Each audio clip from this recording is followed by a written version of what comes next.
Imagine the soft crackle of a campfire beneath a vast night sky, the steady rhythm of legionnaires' footsteps echoing softly on ancient stone roads, a world alive with the quiet tension of empires rising and falling, and you drifting gently through the shadows of history. Tonight, we step into the heart of Rome, a civilization forged in fire and steel, tested by countless wars that shaped not only a city, but the world itself. You will hear of Rome's earliest battles, fierce encounters with the Gauls, who once threatened the very foundations of the city. You will journey north to frozen forests, where the legions faced relentless tribes of Germania, their tactics honed in cold shadows and snow. And you will follow the long, grueling Marcomannic Wars, where an emperor and his legions stood firm against waves of invaders, beneath skies heavy with winter storms. But the story does not end there. You will meet the horsemen of the steppes, the fearsome Huns, who thundered like storms across Europe, shaking Rome to its core. And finally, you will witness the slow, somber fall of the Western Roman Empire, a twilight of power and glory, fading softly into the quiet night. These are tales of courage and strategy, of loss and resilience, stories woven through time, whispered by the stones and carried by the wind. So, as you listen, let the weight of the day slip away. Let your breath grow slow and even. Let your body melt into calm. Here, there is no hurry, only the peaceful passage of history and the gentle invitation to rest. Close your eyes now, breathe deeply, and let Rome's ancient echoes carry you into a deep, restful sleep. Your journey begins now. As we drift further back into time, past the triumphs of emperors and the grandeur of marble forums, we arrive at a simpler Rome, a Rome of muddy roads and wooden huts, a hilltop city among many, not yet the master of the world, but a fledgling republic fighting for its place in a dangerous shifting land. The early centuries of Rome's story were not marked by vast conquests or legendary legions, but by slow, uncertain survival and constant war.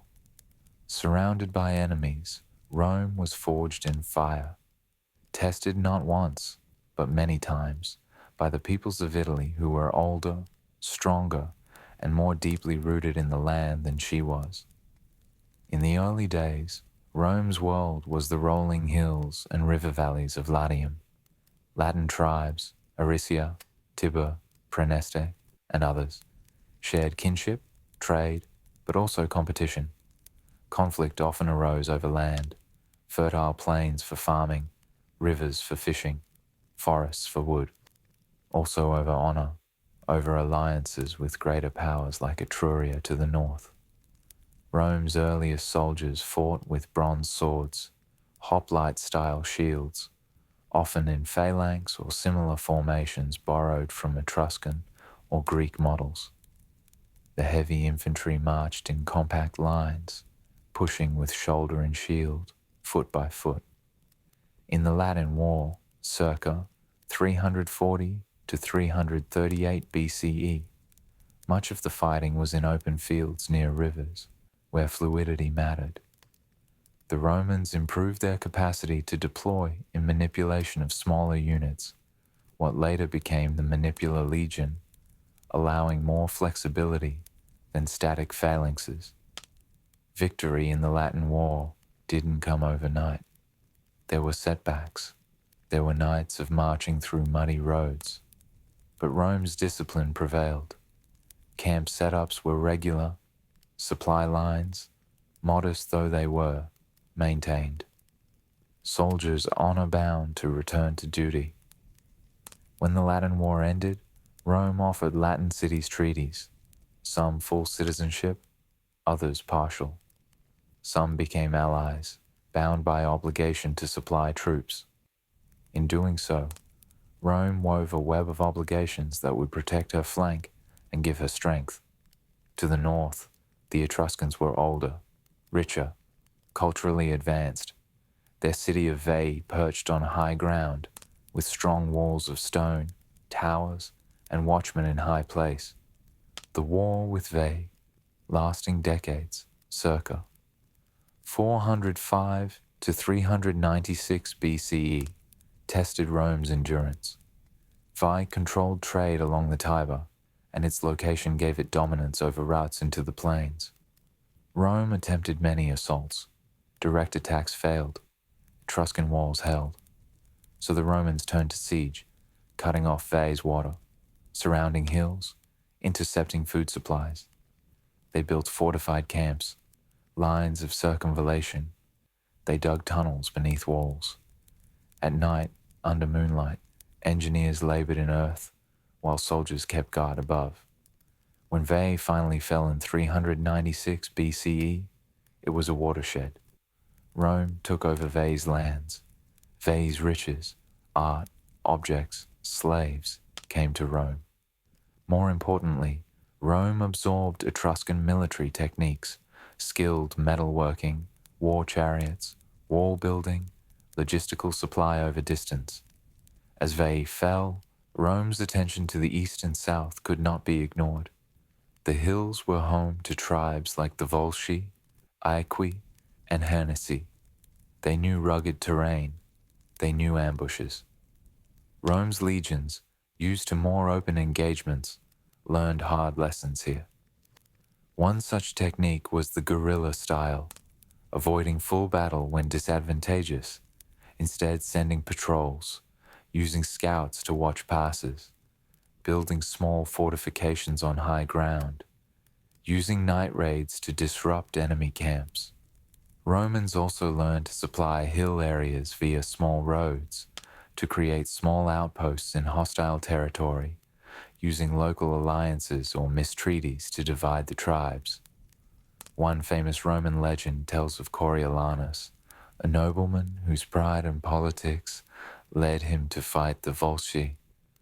Though perhaps partly myth, these stories reflect the psychological stakes of war: honor, loyalty, betrayal. Of all Rome's early wars, the struggles with the Samnites were perhaps the most formative. They lasted for nearly a century, in phases, and each phase brought new challenges and innovation. The First Samnite War, approximately 343 to 341 BCE, began because Rome stepped into Campania to protect an ally. The Samnites were mountain fighters, used to narrow ravines, steep slopes, sudden storms. Rome's heavy infantry struggled in those conditions. After early clashes, both sides saw the cost of direct assaults. The Romans began to adapt, using lighter troops in flank regions, sending skirmishers ahead, emphasizing supply stockpiles for mountain campaigns. Then came the Second Samnite War, approximately 326 to 304 BCE. Bitter setbacks for Rome. The Caudine Forks, 321 BCE, remains legendary. Trapped in a mountain pass by the Samnite forces, Rome was forced to surrender without a fight, a terrible humiliation. Soldiers passed under a yoke of spears, but that defeat forced Romans to rethink marching routes, supply wagons, reconnaissance. No longer could armies simply march blindly into rough terrain. They began to map the hills, to build roads to supply forward camps, to build permanent or semi-permanent forts in critical passes. Another tactical innovation was the use of manipular legion structure, legions divided into smaller cohorts or maniples that could operate semi-independently, maneuver over uneven ground, adapt to terrain rather than one rigid block. Over decades, Rome combined diplomacy, colonization, and military force, founding colonies in strategic places, negotiating treaties with those Samnite tribes that were willing to make peace, isolating the more obstinate. By the Third Samnite War, approximately 298 to 290 BCE, Rome was more than a city wary of enemies. It was a power that built roads through the Apennines, that mobilized citizens from many allied cities, that understood logistics, supply stockpiles, forage, winter quarters, retreat paths. In all these conflicts, geography was more than scenery. It was a player. The hills, the rivers, the marshes, the pass roads. These shaped what armies could do. Rome's adoption of road building was not just for trade, it was military. A well-built road meant faster supply, quicker troop movements, better control over distant territories. Forts on high hills meant observation, early warning, safe havens.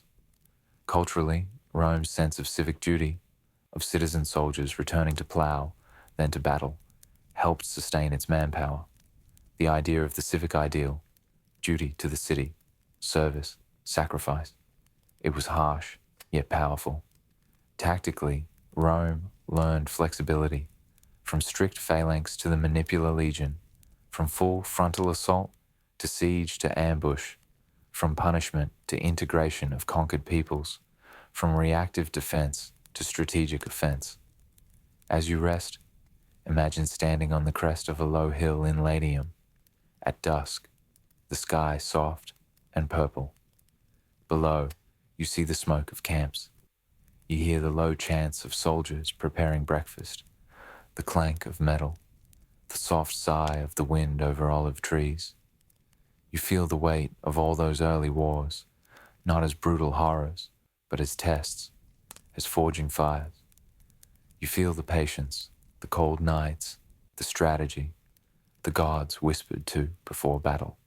These wars set the foundations, not just in territory, but in mind, what Rome could and would become. Rome's early enemies, Latins, Etruscans, Volsci, Aequi, Samnites, each shaped her, forcing adaptation, teaching endurance, demanding vision. And so, as the moon climbs overhead and the stars settle into their ancient tracks, this first chapter closes. Rome, from a small hilltop settlement, became a power that could plan long campaigns, adapt tactics, and bind its neighbors, sometimes by force, often by alliance, into a new order. The early wars were never easy. There were losses, humiliation, survival, retreat. But in each challenge, Rome grew. Now, drift deeper into sleep and rest in the knowledge that these early battles, though distant in time, live on, in the roads, the laws, the stones of the future. In the next chapter, we will cross seas and encounter new enemies. Carthage with its war elephants, Hannibal's crossing of the Alps, the Punic Wars with battles by sea and land that shaped not just Rome, but the world beyond. Let your eyes grow heavy as the wind shifts softly from the west, carrying the scent of salt and history across the blue waters of the Mediterranean. Tonight, we sail quietly away from the hills of Italy, past the coastal villages of Etruria, past the flat, sun-washed plains of Campania, and across the sea, to a rival power that once stood in Rome's way, a city of wealth, of traders, of ancient seafarers. Carthage. Carthage was founded by Phoenician settlers, far before Rome rose to power. Built on the coast of what is now Tunisia, it was a city of harbors and sails, of merchants and mathematicians. While Rome grew through the sword and plough, Carthage thrived through commerce and navigation. Her influence stretched across North Africa, to southern Spain, to the islands of Sardinia and Corsica. She controlled trade routes, had a powerful navy and commanded wealth that Rome had never seen. At first, Rome and Carthage coexisted. In fact, they signed treaties, agreements to divide influence. Rome would dominate the land, Carthage, the sea. But as Rome finished conquering Italy, her gaze began to shift outward, towards Sicily, the rich island between the two powers. And so, two giants would collide, not out of hatred, but ambition. The result? The Punic Wars. 3 wars across more than a century, the largest, bloodiest, and most transformative conflicts Rome would ever fight. The First Punic War, 264 to 241 BCE. Rome learns to sail. The First Punic War began on Sicily, a land coveted by both Rome and Carthage. It was the grain basket of the Mediterranean and a jewel of strategic position. Local disputes between Sicilian cities pulled both superpowers into direct conflict. Neither side expected the war to last long. It would last 23 years. At first, Carthage had the clear advantage. Its navy was unmatched. Rome had barely any ships at all, but as was so often the case, Rome learned. Roman engineers captured a wrecked Carthaginian ship and studied it, every plank, every nail. They built hundreds of copies, crude at first, but functional. They invented the corvus, a boarding bridge, so their soldiers could turn sea battles into land battles, where Roman discipline could dominate. The war ground on, battles at Mylae, Ecnomus, Drepana. Storms at sea took thousands of lives. At one point, Rome lost over 100,000 men to shipwrecks alone.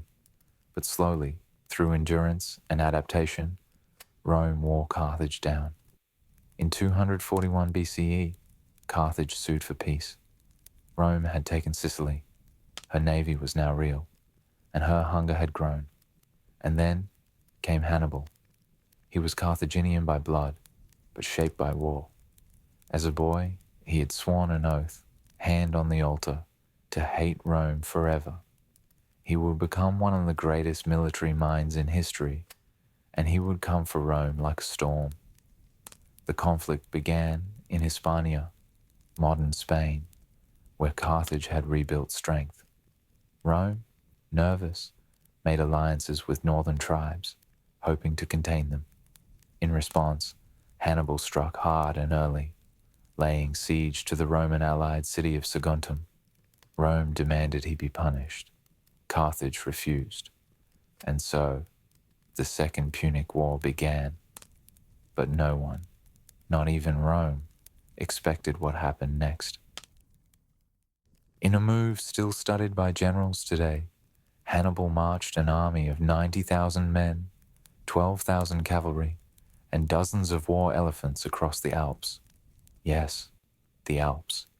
Icy, treacherous, filled with hostile tribes and sheer cliffs. Thousands died in the crossing. Elephants perished from cold. But Hannibal emerged into Italy, unexpected and unchallenged. It was the invasion of Italy itself. Over the next 15 years, Hannibal rampaged through Italy. His battles were not just victories. They were masterclasses in strategy. At the Battle of Trebia, he lured the Romans into a freezing river and struck them from the sides. At Lake Trasimene, he ambushed them in fog and silence, the largest ambush in military history. But his masterpiece was Cannae, in 216 BCE. At Cannae, Hannibal used a brilliant tactic. He let his center fall back, drawing the Roman army into a pocket. Then he closed the trap from the sides and rear. Over 50,000 Roman soldiers were killed in a single day. It was one of the worst defeats Rome had ever suffered. And yet, Rome held on, wounded, shaken, but not broken. Why? Because Rome refused to negotiate. She raised new armies, she fortified cities, and crucially, she avoided direct battle with Hannibal. Instead, Rome sent forces elsewhere, attacking Carthaginian allies in Spain, in Sicily, in Africa. A new Roman general emerged, Scipio Africanus. Young, daring, brilliant. He studied Hannibal. He fought in Spain, cutting off Hannibal's support. And then, he did the unthinkable. He took the war to Africa. In 202 BCE, at Zama, Scipio and Hannibal finally met face to face. Hannibal had returned to defend his homeland, but the tide had turned. Rome had adapted again. Scipio neutralized Hannibal's war elephants, using gaps in the lines. He used cavalry to outmaneuver and encircle, and he won. Carthage fell. The Second Punic War was over. Rome had become the undisputed master of the Western Mediterranean. Decades later, Carthage began to recover, economically, if not militarily. But in Rome, fear still lingered. A senator named Cato the Elder ended every speech with, "Carthago delenda est." Carthage must be destroyed. And so, Rome invaded again. The Third Punic War was brief, brutal, and final. For 3 years, Rome besieged Carthage. When the walls fell, the city was burned to ash. Its people were sold into slavery. Carthage was no more. The Punic Wars had reshaped Rome. She now commanded Spain, Sicily, North Africa. Her navy ruled the seas. Her generals had seen glory and ambition, but war had changed her character. The old citizen-soldier model began to fade.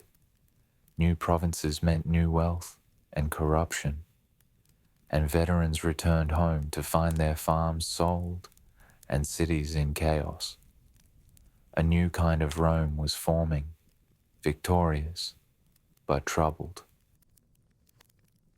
Drift gently now to the edge of the known world, to a place of forests and wide rivers, mist-covered hills and torch-lit camps, a place the Romans called Gallia, Gaul. Here, beyond the Alps, lived a tapestry of tribes, warriors clad in painted cloaks, their mustaches long, their shields round, their freedom held close to the chest. They were many peoples, Aedui, Arverni, Helvetii, Belgae, each with their own kings, customs, rivalries, and all considered by Roman eyes both dangerous and uncivilized. But to one Roman, they represented something more. They were the stepping stones to immortality.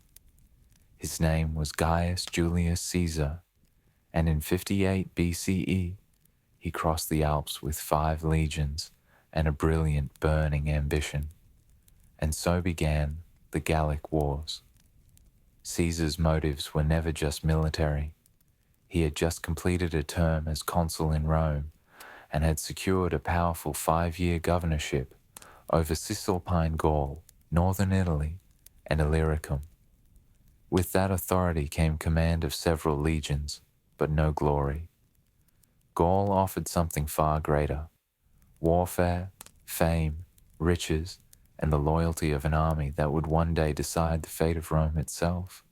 And the tribes of Gaul, fractured and fiercely proud, would unknowingly give him exactly that. It began with the Helvetii, a Celtic tribe from what is now Switzerland. In 58 BCE, they attempted a mass migration. Some 370,000 people, warriors, women, children, seeking new lands westward through Roman allied territory.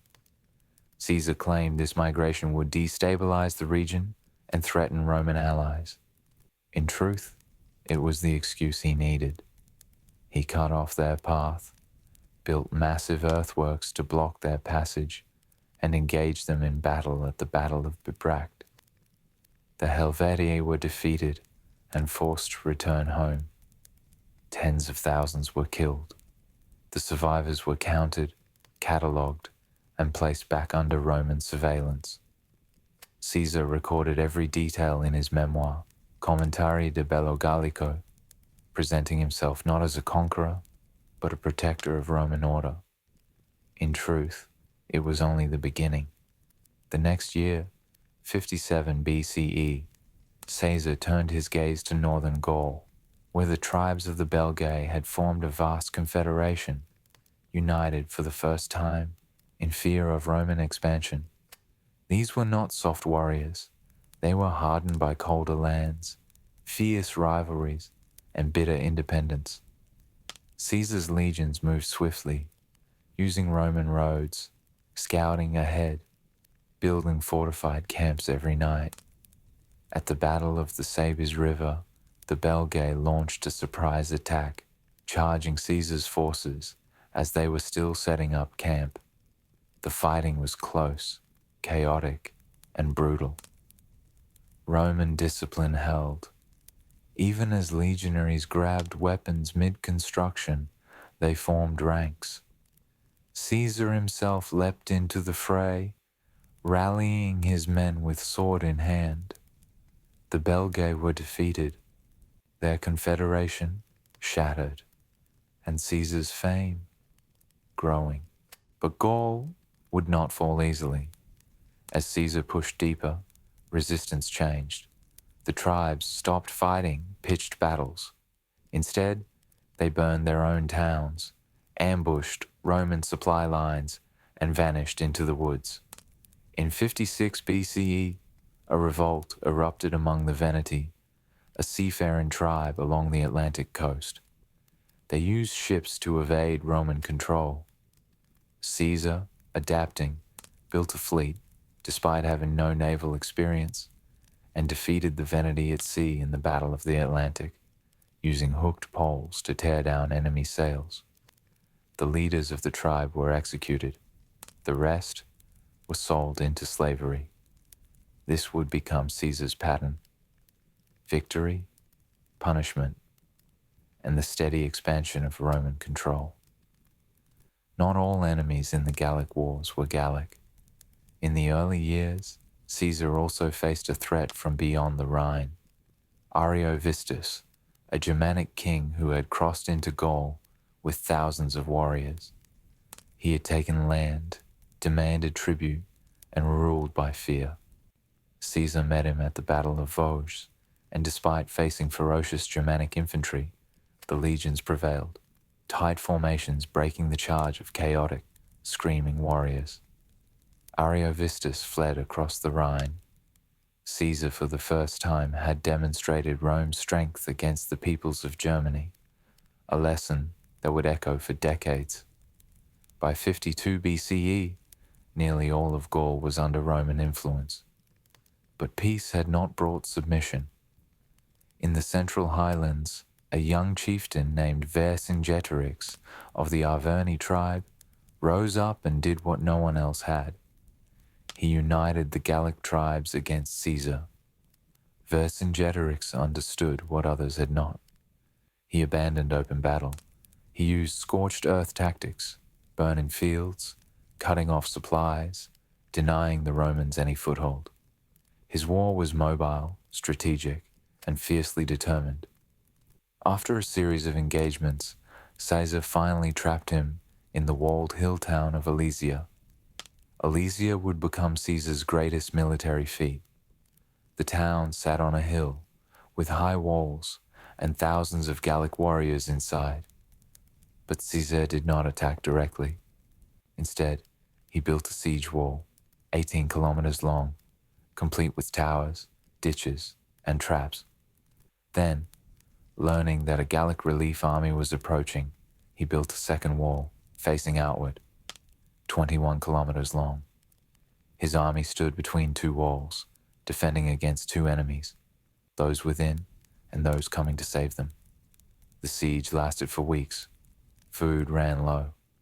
Fights broke out at night, but the Roman lines held. Eventually, the relief army was defeated. Inside Alesia, Vercingetorix surrendered, offering his sword to Caesar in silence. He would be paraded in Rome years later, then executed. Gaul was broken. The war was over. In just 8 years, Caesar had subdued an entire region. Over 1 million Gauls were killed, another million enslaved, and hundreds of tribes were dismantled. The Gallic Wars were not just a military conquest, they were a political masterpiece. Through them, Caesar became Rome's most powerful man. But with that power came fear. Fear from the Senate, fear from his rivals, and fear that the man who conquered Gaul might soon conquer Rome itself. That fear would soon erupt into civil war. But that is a story for another night.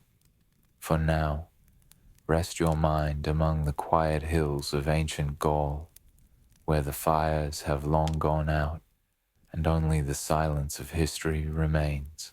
Let your breath slow, let your mind fall quiet. The fires of Gaul have dimmed now. The legions that marched through mist and forest have returned to the south, their boots heavy with the dust of 1,000 battles.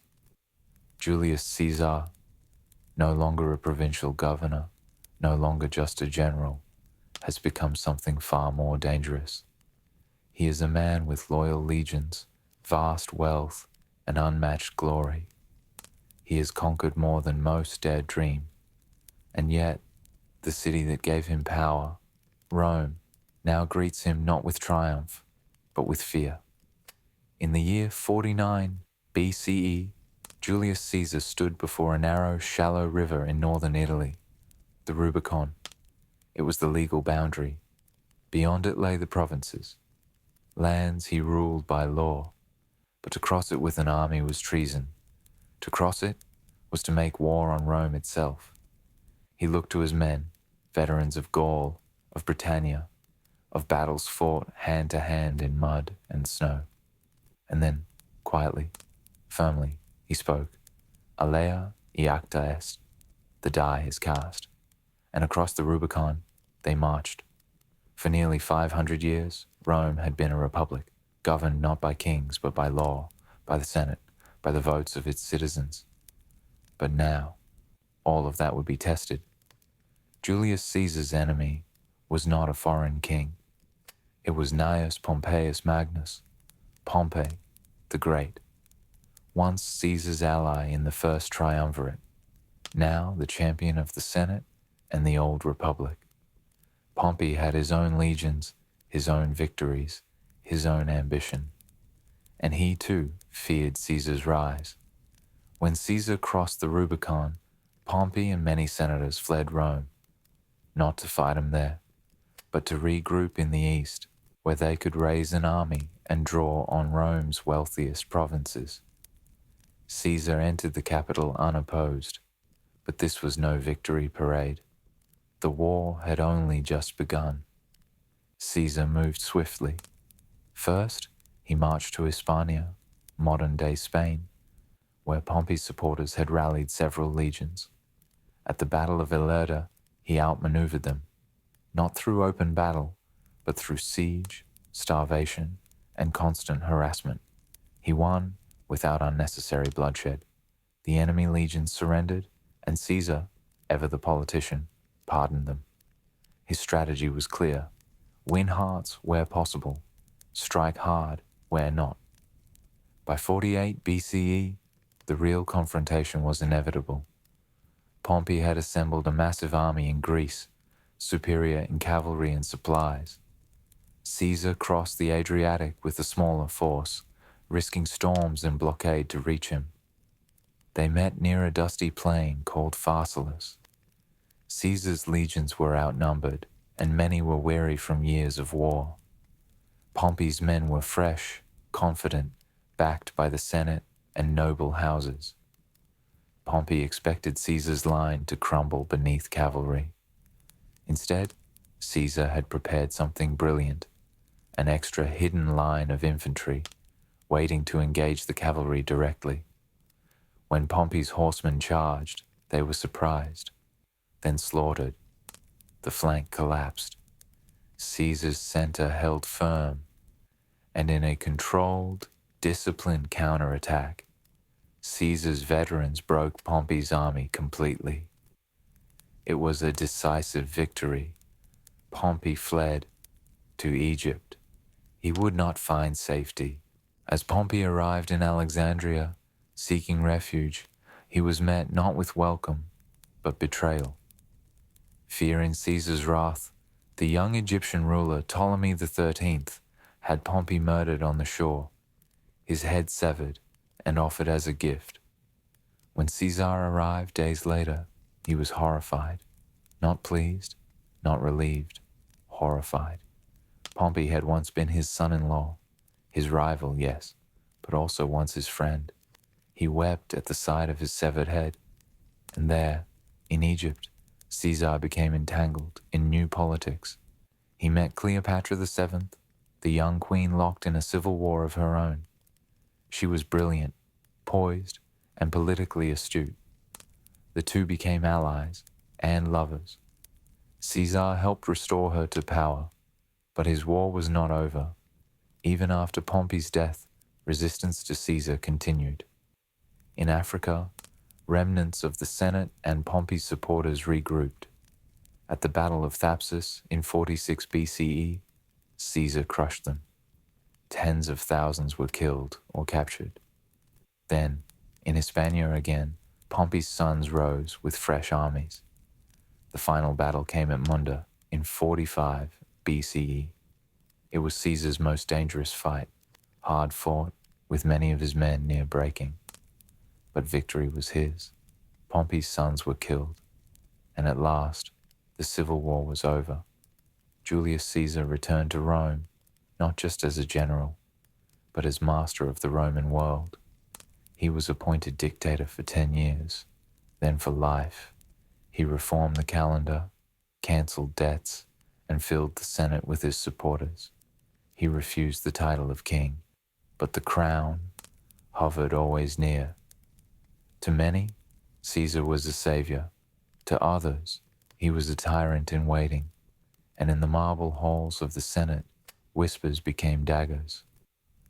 On the Ides of March, in 44 BCE, Caesar was stabbed 23 times by senators, including men he called friends. As he fell, the republic they claimed to defend was already fading. The civil war did not just mark the fall of Pompey, it marked the fall of the republic itself. In trying to stop a king, the Senate had created an empire, and soon another would rise, not by conquest, but by inheritance. Octavian, Caesar's heir, he would finish what Caesar began. But for now, let your breath settle. Let the marble halls of Rome fall silent. Let the banners of war roll gently in the breeze. The sword has fallen and the blood has dried, but peace, as ever in Rome, will not last long. The streets of Rome were quiet now. The Ides of March had passed. Julius Caesar lay in cold stone, and with him, the Republic itself. But from his death rose not peace, only silence, and then the sound of marching feet. 2 men would rise to claim his mantle, both shaped by Caesar, both determined to carry on his legacy, but only one would be Rome's future. And so, the last war of the Roman Republic was not fought against foreign kings, but between former allies, Octavian and Mark Antony. In the wake of Caesar's assassination in 44 BCE, Rome teetered on the edge of chaos. His killers, Brutus, Cassius, and the other so-called liberators, claimed they had saved the Republic. But the people of Rome did not rejoice. They mourned Caesar, and the Senate lost their grip. From that turmoil came the Second Triumvirate, a political alliance forged by necessity, not friendship. It consisted of Octavian, Caesar's adopted heir, young and cold-eyed, barely 20 years old. Mark Antony, Caesar's loyal general, charismatic and seasoned in war. And Lepidus, a quieter figure, more administrator than general. Together, they hunted down the assassins. In 42 BCE, at the Battle of Philippi in Macedonia, the armies of the Triumvirate defeated those of Brutus and Cassius. The liberators fell on their swords, the Republic's last defenders. were no more. But peace again would not follow. After Philippi, the empire was divided. Antony took the wealthy east, Egypt, Greece, and the rich trade routes. Octavian remained in Rome, consolidating power in the west. At first, their alliance held, but distance breeds rivalry, and soon whispers turned to letters, letters to orders, and orders to armies. Antony had allied himself with a woman who would shape his fate, Cleopatra VII, the Queen of Egypt. She was no stranger to Roman politics. She had once borne a child to Julius Caesar. Now, she bore 3 children to Antony, and together they ruled from Alexandria, draped in gold and ceremony, calling themselves Dionysus and Isis reborn. To Rome, it looked like a betrayal. A Roman general enthroned with a foreign queen, a rival center of power rising beyond the Tiber, and Octavian used it well. Octavian knew the Roman people feared kingship and distrusted the East. He waged not only a military campaign, but a propaganda war. He declared that Antony was no longer loyal to Rome, that Cleopatra had ensnared him, that he sought to divide the empire. Antony, he claimed, had even planned to move the capital to Alexandria. The Senate, now firmly under Octavian's influence, declared war, not on Antony directly, but on Cleopatra. A clever move. The final war of the Republic would be fought under the pretense of defending Rome from a foreign queen, but in truth, it was a war for absolute power. In 31 BCE, the two forces finally met. Antony and Cleopatra had amassed a fleet off the coast of Greece, near the narrow waters of Actium. They had nearly 500 ships, many large and heavily armed. Their army waited behind, prepared for a land battle if needed. Octavian, with the help of his brilliant admiral Marcus Agrippa, brought a smaller but more agile fleet. Rather than engage directly, Agrippa cut off Antony's supply lines, harassed his coastlines, and forced his navy into a corner. The final clash came on September 2nd, 31 BCE, in the glittering blue of the Ionian Sea. Imagine the scene. Hundreds of warships, their sails furled, their decks crowded with archers, marines, and artillery. The sea, still in the morning, churned with tension. Antony's ships were larger, Roman quinqueremes and hexaremes, floating fortresses. Octavian's were faster, built for maneuver, for precision, for patience. As the battle began, Agrippa's squadrons encircled Antony's right, drawing him out, stretching his lines thin. Chaos reigned. In the smoke and spray, Cleopatra's ships, holding much of the treasure, broke from the line and fled southward. Antony, seeing her flee, followed. Whether out of strategy or love, we will never know. But the result was the same. His navy, leaderless and surrounded, collapsed. Many ships burned, others surrendered. It was not a slaughter. It was a slow unraveling, and by nightfall, the sea was still again. Antony and Cleopatra fled to Egypt. In the year that followed, Octavian pursued them relentlessly. In 30 BCE, he marched on Alexandria. Facing inevitable defeat, Antony fell on his sword. Cleopatra, days later, took her own life, perhaps by poison, perhaps by the bite of a serpent. They were buried together in a quiet tomb, and with them died the last challenge to Octavian's power. Octavian returned to Rome, not as a general, not as a consul, but as the sole master of the Roman world. He did not call himself king. Instead, he accepted a new title, Augustus, the revered one.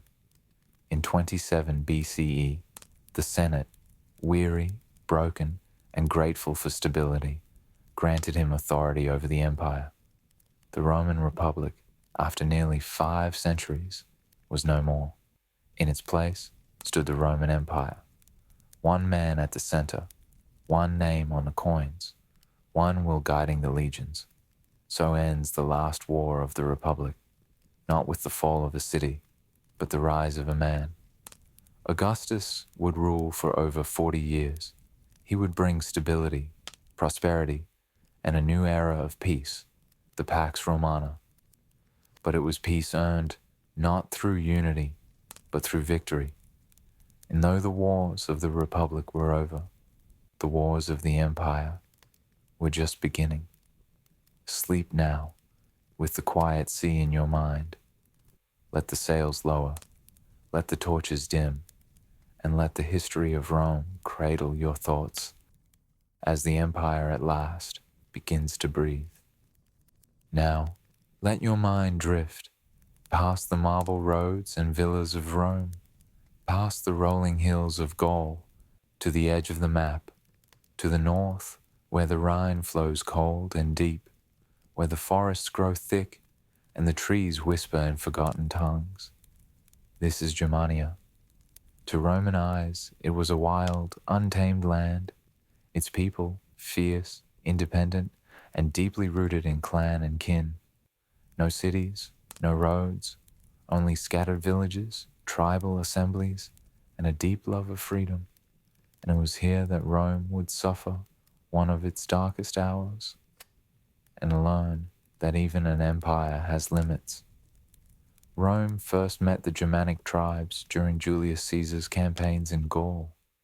He crossed the Rhine River, built a massive wooden bridge in just 10 days, and marched into Germania to show that no land was beyond Roman reach.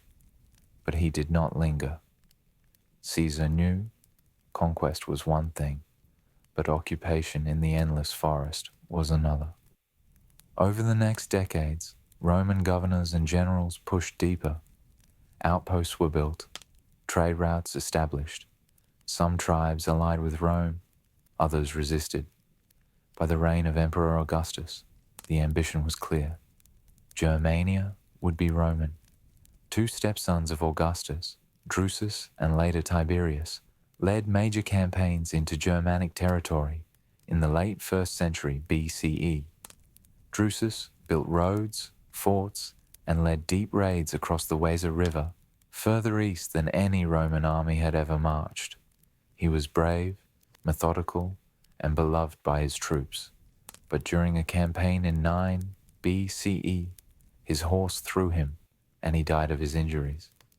His brother Tiberius continued the work, capturing forts, making alliances, and even forcing some tribes into submission. By the year 6 CE, Germania seemed close to becoming a new Roman province. But then, in the forest, everything changed. In 9 CE, a Roman governor named Publius Quinctilius Varus was stationed in Germania. He was confident, perhaps overconfident. He believed the region was secure, pacified. He trusted a young Germanic noble named Arminius, a Roman citizen and former auxiliary officer. But Arminius had not forgotten his roots. He had united several Germanic tribes in secret, bound not by law, but by oath and blood. Varus was lured into a false mission, told of an uprising deeper in the forest. He marched 3 legions into the Teutoburg forest, the 17th, 18th, and 19th, a force of nearly 20,000 men. But the forest closed around them. Rain turned the earth to mud. The columns stretched too thin, and from the trees, the tribes attacked. For 3 days the Romans were hunted like animals. They could not form tight ranks. Their armor was soaked, their spirits broken. Arminius knew their tactics. He had studied their formations. He used their knowledge against them. By the 3rd day the legions were in full retreat, but it was no escape. Standards were lost. Officers were cut down. Varus, seeing all was lost, fell on his sword. Not a single legionary escaped. It was a total disaster. The eagles of the legions, the sacred standards of Rome, were lost in the forest. When Augustus heard the news, it is said he tore his robes and shouted, "Quintilius Varus, give me back my legions." But they would never return. The Teutoburg disaster was more than a military defeat. It was a psychological wound. Rome pulled back. The dream of Germania as a Roman province was abandoned. The Rhine would now be the permanent boundary. Beyond it, only danger. But Rome did not forget. In 14 CE, Augustus died, and Tiberius, now emperor, sent his own adopted son, Germanicus, to avenge the loss. Germanicus was young, charismatic, and beloved by his legions. He launched a series of deep campaigns into Germania. He won several engagements against Arminius, recovered 2 of the lost eagles, and even performed funeral rites for the fallen of Teutoburg, their bones still scattered in the mud. In 16 CE, Germanicus fought a massive battle at the Weser River, where he defeated Arminius in open combat. But still, the forest could not be held, the tribes would not stay conquered, and Tiberius, ever cautious, recalled Germanicus. Rome would settle for defending the frontier, not expanding it. The forest had spoken. Over the next century, Rome focused on fortifying the border. The limes, Germanicus, a vast system of walls, towers, and forts, stretched hundreds of kilometers from the Rhine to the Danube. Tribes like the Cherusci, Marcomanni, Quadi, and Chatti continued to raid and rebel, but Rome held firm. At times, emperors pushed into the forest. At other times, they were pushed back. The line held, but barely. The Germanic wars were never fully won. There were no triumphal parades, no new provinces carved out of the woods, but their legacy was profound. The Teutoburg disaster reminded Rome that even the mightiest army could fall to cunning and terrain, that not all enemies wore armor, that some wars were not for glory, but for survival. And in the centuries to come, the tribes beyond the Rhine would grow stronger, bolder, and eventually they would not just test Rome's borders, they would bring the empire to its knees. But that is a tale for another night, so sleep now, with the scent of pine and smoke in the air. Let your thoughts wander through quiet groves and still glades. The legions have withdrawn, the fires have dimmed, and the forest, once again, belongs to the night. Breathe slowly now. Let your thoughts drift to a quieter world. The flicker of torchlight in a snowy fort, the steady rhythm of water beneath a frozen bridge. It is the year 166 CE, and though the empire of Rome seems eternal, a storm is gathering beyond its northern frontier. The tribes are stirring, Marcomanni, Quadi, Iazyges. They come not in scattered raids, but in waves, great migrations of warriors, women, and children, pushed southward by hunger, war, and fear. Rome stands firm, but the borders are cracking, and at the heart of it all is Marcus Aurelius. Marcus Aurelius was not born for battle. He was a student, a stoic, a man of letters and quiet strength. His personal writings, the Meditations, speak of peace, virtue, and duty.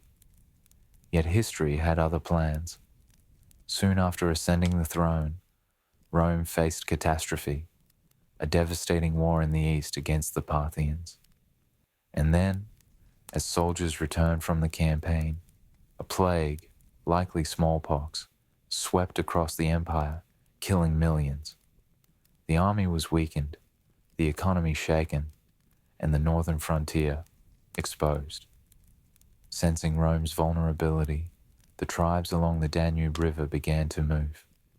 In the harsh winter of 166 to 167 CE, the Marcomanni, a powerful Germanic tribe, crossed the frozen Danube into the Roman province of Pannonia, modern-day Hungary and Austria.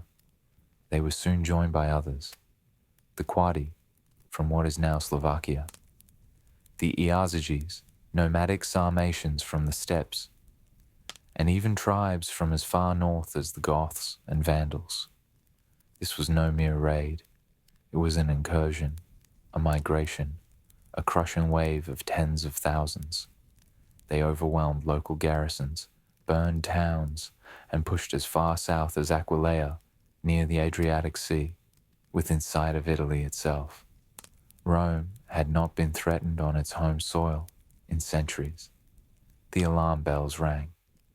Marcus Aurelius, now in his early 40s, made a quiet but monumental decision. He would not stay in Rome. He would lead the war in person. Alongside his adoptive brother and co-emperor Lucius Verus, Marcus raised new legions, including conscripts from across the empire. Many were inexperienced. Others were drawn from gladiators, slaves, even Germanic tribes loyal to Rome. Lucius Verus, however, would not see battle. He died suddenly in 169 CE, likely from the same plague that still lingered, and so Marcus was left alone, a philosopher at the head of an army. The fighting that followed was long, bitter, and fought in brutal conditions. Rome was used to warmer wars, in the deserts of Parthia or the plains of Gaul. But here, in the forests of the Danube frontier, they faced ambushes in snowdrifts, raids under cover of blizzards, and enemies who melted into the trees. The Marcomanni and Quadi fought in loose formations, using speed and terrain to their advantage. The Sarmatians, on horseback, struck fast and vanished. Rome responded with engineering. Forts were reinforced. Supply lines extended with new roads. Bridges were built across rivers, allowing legions to strike deep into enemy territory. One campaign, in 171 CE, saw Marcus Aurelius push the Marcomanni back beyond the Danube. Entire villages were burned, thousands captured, but still, the tribes returned. One of the most mysterious events of the war came during a campaign against the Quadi in 172 CE. Marcus's legion, the 12th Fulminata, or Thunderbolt Legion, was caught in an ambush. Surrounded and parched beneath a blazing summer sun, Roman soldiers began to collapse from thirst. Suddenly, a thunderstorm rolled over the battlefield. Rain poured down, filling helmets and mouths. Lightning struck the enemy lines. Some Roman accounts claim the storm was divine intervention. Others speak of Egyptian magicians, or simply luck. Whatever the truth, the Romans held the line. The Quadi were defeated. Marcus Aurelius commemorated the moment on a column in Rome, still standing today, showing divine rain falling from the heavens, saving the legions. As the Northern War dragged on, other fires began to burn. In Egypt, a governor declared himself emperor. In the east, Roman provinces demanded more soldiers, more grain. At home, the plague still lingered, but Marcus stayed on the frontier, riding by lamplight, planning defenses, and leading winter campaigns year after year.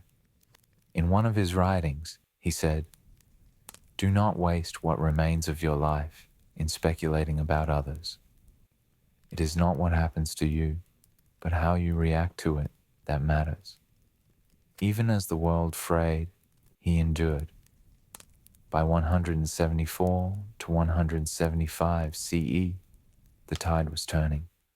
Marcus had subdued the Quadi, pushed the Marcomanni into retreat, and secured the Danube frontier with a ring of forts.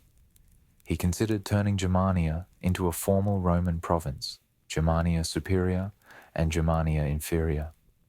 But fate intervened. A revolt broke out in the east. Marcus had to return. He crushed the rebellion swiftly, but the war in the north would simmer on. In 178 CE, Marcus returned once more to the frontier, older now, but still leading. In 180 CE, during a campaign against the Sarmatians, Marcus Aurelius fell ill, likely from the plague that had haunted his reign. He died in Vindobona, modern-day Vienna. His final words reportedly were, "Go to the rising sun, for I am already setting." Marcus Aurelius died not only an emperor, but the last of the so-called 5 good emperors. His son, Commodus, would succeed him, and the decline of the empire would slowly begin. But for a moment, Rome had stood its ground. Against plague, rebellion, and endless winter, Marcus held the line, and though his wars were hard and cold, his legacy would warm the hearts of philosophers for millennia. Let your thoughts settle now. Among the frost-covered forts, among the snow-laden forests, where the legions watch silently under stars, and the empire, though tired, still stands. Sleep now, listener, if you are not already dreaming, for this final chapter is told in whispers, the voices of the past growing fainter as the lights of the Roman world begin to fade. It is the 5th century CE. Rome, as it once was, is no more. The legions are scattered. The emperors are weak, often puppets. The old borders that once held firm, from the Rhine to the Danube, now crumble under waves of migrations and invasions. And across the eastern steppe, a shadow moves. A force no Roman general had yet faced. They came on horseback, swift, silent, and merciless. They were the Huns. The Huns emerged from the vast steppes of Central Asia, likely near modern-day Kazakhstan or Mongolia. They were master horsemen, riding since childhood, firing arrows with deadly precision from horseback, moving like smoke through trees. By the late 4th century, they struck the lands north of the Danube. But it was not Rome they attacked, not yet. They attacked the Goths, Germanic tribes who had once fought Rome, but now lived along its borders. Fleeing the Huns, the Goths pushed into Roman lands in desperation. In 376 CE, thousands crossed the Danube, uninvited, starving, armed. Rome allowed them in and would soon regret it. Just 2 years later, the Goths rose in rebellion. At the Battle of Adrianople in 378 CE, they defeated a Roman army and killed the Emperor Valens. It was a shattering moment, and though the Huns had not fought Rome directly that day, they had set the chain in motion. In the years that followed, Rome would never truly recover. The empire split in two. The Eastern Roman Empire ruled from Constantinople. The Western Roman Empire, weaker, poorer, ruled from Milan and later Ravenna. The East held strong. The West began to fall apart. More Germanic tribes crossed the borders. Vandals, Suebi, Alans, Franks. Some settled peacefully. Others came with swords, but none inspired fear like the Huns. In 434 CE, a new leader rose among the Huns, Attila. He would become the most feared man in the world. To some, he was the scourge of God, punishment for Rome's sins. To others, he was a conqueror, brilliant and brutal. He united the Huns and their vassal tribes, Ostrogoths, Gepids, and others, and he turned his gaze toward Rome. Attila demanded tribute from the Eastern Empire and received it, but even gold could not satisfy him. In 451 CE, he invaded Gaul, modern France, burning cities, enslaving populations, leaving only silence behind. But Rome would not fall without one final fight. In the summer of 451 CE, a coalition of Roman and barbarian forces confronted Attila in Gaul. Roman general Flavius Aetius, a brilliant commander and former hostage of the Huns themselves, led the defense. His allies included Visigoths, Franks, and other tribal armies. On the Catalonian plains, the two forces clashed in a brutal, chaotic battle. Tens of thousands fought. Dust and screams filled the air. Neither side could claim true victory. But Attila retreated. It was the last great victory of the Western Empire. 1 year later, Attila invaded Italy. Cities fell. Rome itself stood undefended. But disease, famine, and diplomacy, not battle, forced him to turn back. Shortly after, Attila died suddenly in 453 CE, on the night of his wedding. The Punic Empire fractured, but the damage was done. By now, the Western Roman Empire was a shadow. Its army was filled with mercenaries, its treasury empty, its emperors, often children, assassinated or deposed at the whims of generals. In 455 CE, Rome was sacked again, this time by the Vandals, who stripped it bare. And then, in 476 CE, the final moment came. A Germanic warlord named Odoacer deposed the boy emperor, Romulus Augustulus. He did not kill him. He simply sent the imperial regalia back to Constantinople and declared himself king of Italy. No grand battle, no last stand, just silence. The Western Roman Empire was no more. And so ends the story of Rome's wars, from kings on horseback to emperors in gold, from phalanxes to legions, from triumph to twilight. Rome did not fall in a single day. It fell in 1,000 battles, and in every one it left behind something: a road, a ruin, a law, a name. Even in defeat, it shaped the world. Its legions are gone, its banners torn, but its language, its architecture, its memory, all still whisper through time. Sleep now, traveler of history. Let the dust settle. Let the swords rest. The wars are over. The empire is quiet, and the world it left behind is yours to dream.